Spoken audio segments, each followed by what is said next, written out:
ভবন নির্মাণ কিংবা শিল্প কলকারখানা স্থাপনের ক্ষেত্রে পরিবেশ সুরক্ষার দিকে দিন দিনই সচেতনতা বাড়ছে।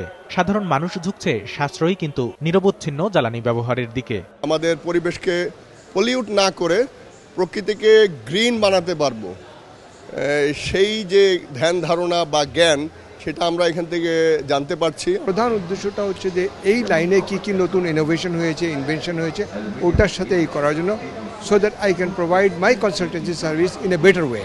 বঙ্গবন্ধু আন্তর্জাতিক সম্মেলন কেন্দ্রে আয়োজিত গ্রিন সামিটে পরিকল্পিত নগরায়ন আর পরিবেশ বান্ধব শিল্পায়নের ক্ষেত্রে দরকারি বিভিন্ন পণ্য তথ্য তুলে ধরছে দেশি বিদেশি প্রতিষ্ঠান। বাংলাদেশে কতটুকু সানলাইট আসে ওই এরিয়াটাতে পার্টিকুলারলি, সেটাকে কেন্দ্র করে আপনি যে এই পুরো প্যানেল ডিজাইনটা করবেন, এখানে আমরা আমাদের উদ্ভাবনী শক্তিকে কাজে লাগিয়েছি। বাংলাদেশ সবুজ শিল্পায়নের দিকে যাচ্ছে, নিরাপত্তাকেও গুরুত্ব দিচ্ছে। আমরা এসব নিয়েই কাজ করি। এখানে ভালো বাজারও তৈরি হচ্ছে।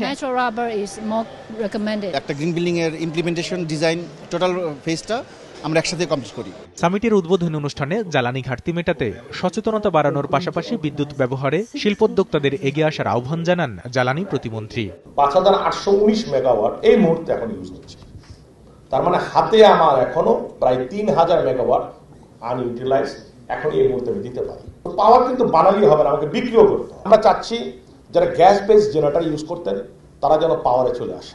আমরা ইন্ডাস্ট্রিগুলিকে গ্যাসের পারমিশন দিয়ে যাচ্ছি, আমরা বন্ধ করি নাই। এটা আরো বেশি ত্বরান্বিত হবে আরো 1 বছর পরে, আর 2 বছর পরে যখন আমাদের এফএসআরইউ আসবে তখন আমরা পরিপূর্ণভাবে সব ইন্ডাস্ট্রিতে গ্যাস দিতে পারব। সপ্তমবারের মতো আয়োজিত এই সামিটে যুক্তরাজ্য, যুক্তরাষ্ট্র, চীন, কোরিয়া, সিঙ্গাপুর সহ 13টি দেশ অংশ নিয়েছে। আরো বেশি ত্বরান্বিত হবে। কামরুল হাসান সবুজ, সময় সংবাদ, ঢাকা। এফএসআরইউ আসবে তখন আমরা